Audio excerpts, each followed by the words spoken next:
वंदन है, अभिनंदन है। माननीय उप मुख्यमंत्री पूर्व उप मुख्यमंत्री माननीय डॉक्टर दिनेश शर्मा जी, हृदय से स्वागत। जन्मोत्सव भगवान श्री परशुराम के जन्मोत्सव का पूजन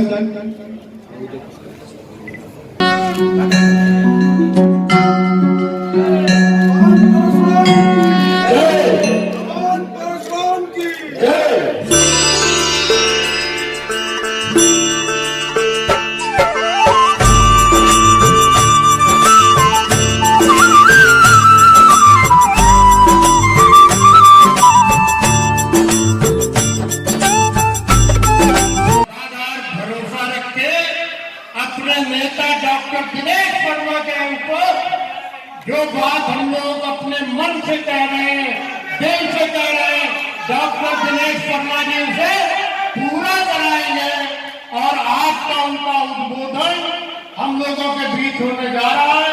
मैं प्रार्थना कर रहा हूं आदरणीय डॉक्टर दिनेश शर्मा जी से कि वह मित्र बंधुओं को संबोधित करने की कृपा करें। हम सब लोग परशुराम जयंती को मनाने आए हैं और परशुरामी लोग कहते दो तरीके के, ब्राह्मण तो बहुत तरीके का बना दिया अंग्रेजों ने, लेकिन लोग कहते हैं कि जब ज्यादा गुस्से में कोई आए तो कहते हैं कि परशुरामी ब्राह्मण हो। मतलब परशुराम जी का क्रोध बड़ा प्रसिद्ध होता है, लेकिन क्रोध के साथ साथ ज्ञान भी उनका बहुत बड़ा था, तप भी उनका बहुत बड़ा था। अब बताओ ब्राह्मण देवता चाहता क्या? ब्राह्मण देवता अपना सम्मान चाहता है, नंबर 1। ब्राह्मण देवता दूसरा क्या चाहता है? सनातन की रक्षा करता है, नंबर 2। ब्राह्मण देवता चाहते क्या है? शिक्षा का उन्नयन हो, नंबर 3। ब्राह्मण देवता चाहते क्या? उनके धर्म ग्रंथों का सम्मान हो, नंबर 4। ब्राह्मण देवता चाहते क्या है? उनके देवी देवता के जो स्थान है वो सुंदर सांस्कृतिक रूप में हो। ये जो आरक्षण का बात क्या समझ वाला मोदी जी ने दिया ना, सवर्ण का आरक्षण क्या नहीं दिया? दिया। और जहां तक परशुराम जी के बारे में कहो, आपसे कहूंगा जहां पर उन्होंने अपना वर्षा रखा था अरुणाचल में जाना, 50 करोड़ ने, अब तो वहां 200 करोड़ से ऊपर लागत लगा के अमित शाह जी ने उसका उद्घाटन किया है। 200 करोड़ रुपए उन्होंने दिए हैं और 200 करोड़ से बढ़ाकर समझते शायद 400-500 करोड़ तक का वो प्रोजेक्ट गया परशुराम जी का, जो स्मृति के अरुणाचल प्रदेश में बना दी भारतीय जनता पार्टी की केंद्र सरकार। और वहां पर 51 करोड़ की एक मूर्ति लगी, वो हम लोग उस संगठन से संबंधित हैं विप्र फाउंडेशन के, उससे एक 51 करोड़ की मूर्ति अलग से लग रही है। क्या ऐसा नहीं है कि उनके प्रति सम्मान नहीं है? और सम्मान जो ब्राह्मण का रखने के लिए या सवर्ण का रखने के लिए या किसी का भेदभाव नहीं किया सरकार ने, लेकिन सवर्ण का 10% आरक्षण सामान्य रखने का काम भी किसी ने किया, डंके की चोट पर सीने को ठोक कर, तो मोदी जी ने किया है। इसलिए ब्राह्मण जो जाति नहीं है, एक ऐसी संस्था है जो भारतवर्ष में मानव कल्याण के लिए नेतृत्वकर्ता के रूप में। आपने कभी सोचा क्या हम इन संकीर्ण चीजों में, दो चीज को लेकर हम किसको तिरस्कार कर रहे हैं? उस मोदी जी को के बारे में हम सोचेंगे या योगी जी के बारे में, जिन्होंने अपने पिता की मृत्यु में बगल में बैठा था और योगी जी के पास एक चिट्ठी आई में कोरोना के समय वो हो रहा था और उनको कानपुर आना था और कानपुर के बाद उनको बुंदेलखंड के क्षेत्रों में जाना था। एक चिट देता है अधिकारी कि योगी जी से कह दीजिए कि उनके पिताजी की हालत बहुत खराब है, अस्पताल में देखने चले जाए। चिट देख कर रख देते हैं और रखने के बाद रखने के बाद वो करते क्या है?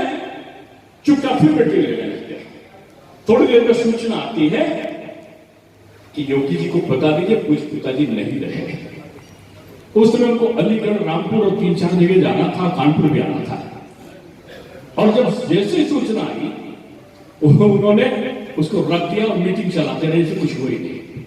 हम लोग ने बाहर सचिव आए, पूछा कि सर मैं डिप्टी सीएम था, क्या प्रोग्राम कैंसिल करके पिताजी की अंत्येष्टि वाले में लगाते क्या? मैंने कहा कुछ पता नहीं, निकलते हैं मुंह देख के बात करो। थोड़ी देर में पूछते हुए योगी जी बाहर निकलते, हाँ जी चलिए चलिए, पहले कहाँ चलना, रामपुर, चलिए चलिए, देखो वहां गैस पहुंची कि नहीं पहुंची, ऑक्सीजन नहीं पहुंच रहा है कानपुर में, देखो यार उस अस्पताल को फोन मिला, एक भी व्यक्ति के साथ अगर लापरवाही हुई तो ठीक नहीं होगा, बता दे रहा है। लोगों ने कहा महाराज जी कहां जाना, अरे रामपुर जाना, और कहां जाना, जहां पे बैठते चले जाते, पिताजी की अंत्येष्टि में नहीं जाते, देश की जनता और जाति जनता के लिए जाते हैं। मोदी जी मां दुर्लाती में गुजरात का इंचार्ज था, मैं देखता था जैसे बच्चा नहीं दुर्लाता है, मां की गोद में जब हो गए थे मां प्यार करती थी और 11 रुपए निकाल कर देती थी, फिर 51 रुपए देने लगी, बाद में मां 501 देती थी, मोदी जी चुपचाप रखते थे और मां लाड़ गुलाल करके एक मिठाई खिलाकर उनको विदा करती थी, मां पर जान नहीं छिड़कते थे, खबर आती मां मर गई। लेकिन मोदी जी जाते एक साधारण व्यक्ति की तरह और राम नाम सत्य है, सत्य बोलो मृत्यु है करते हुए उनको दफना कर चले आते हैं।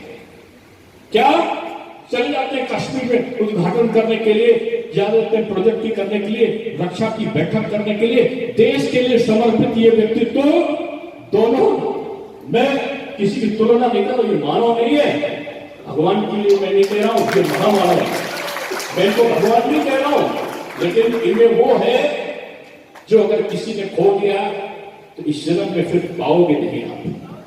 आज जो हम सब भगवान के चल रहे हो ना, वो इसीलिए चल रहे हो कि आज आपका शौर्य, ये 66 करोड़ 30 लाख लोग क्यों आए कुंभ में, कुंभ में इसीलिए आए कि सब सनातनी बनकर एक शक्ति बन चुके हैं, और आज इसीलिए लोग को कह रहे हैं ब्राह्मण सबको मिलाकर चल रहा है।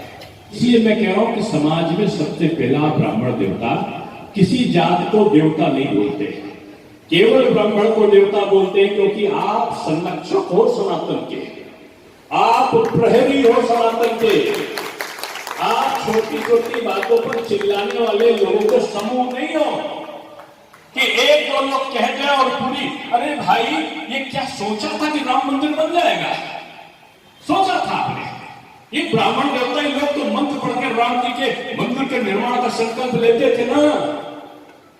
मोदी जी और योगी जी तो आए शिलान्यास करने के लिए, नहीं आए, इससे बड़ा उपहार क्या मिलेगा आपको। उसके लोग कहते थे बाबा विश्वनाथ में जा रहे हैं, कितना बड़ा कॉरिडोर बना के दे दिया, मां विंध्यवासिनी में कितना बड़ा सा सर्किट बन गया है, ये चित्रकूट धाम बिल्कुल अच्छा सा हो रहा है, और ये 66 करोड़ 30 लाख लोग प्रयागराज में आए, सारे पंडित जी लोगों ने पूजा कराई, सारे पंडित जी लोगों ने वहां पर कर्मकांड किया, काशी विश्वनाथ में, मथुरा में, आज यहाँ पर चित्रकूट में, आज नैमिषारण्य में, नहीं हुआ क्या? कुछ लोग बोलकर करते हैं, कुछ लोग कर करते हैं, कुछ लोग बगैर बोले करते हैं। आप एक कड़ी को दूसरी कड़ी से बनाते जाओगे तो आपको लगेगा कि हाँ इन्हीं लोगों ने काम किया है। अब आप समझते हो, जिसको अगर सत्ता पे आधुनिक शक्तियां जाति को बांटकर आ जाएंगी और आप और हम, ये जात खराब है, वो जात खराब है, इसका हमने सुधार किया तो उसको हमने किया, तो अगर हम बोलेंगे ना समाज बटेगा। ब्राह्मण बांटने वाला नहीं, ब्राह्मण बांटने वाला है। और आपको मैं बताऊं, महाराज राम क्षत्रिय जरूर थे, लेकिन जो अपनी जीत का ये भी कहा रहा था तो उन्होंने ब्राह्मण देवता रावण को सम्मान देकर उसको, उनको जो है पुरोहित के रूप में, उनको पंडित के रूप में बुलाकर यज्ञ किया था। तो ये परंपराओं को छोड़ दीजिए, दो चीजों को। एक चीज याद रखिए कि आज समाज में विकृति उसके खिलाफ लड़त लड़ रहा है, देश को समर्पित करने वाला लड़ पड़ रहा है।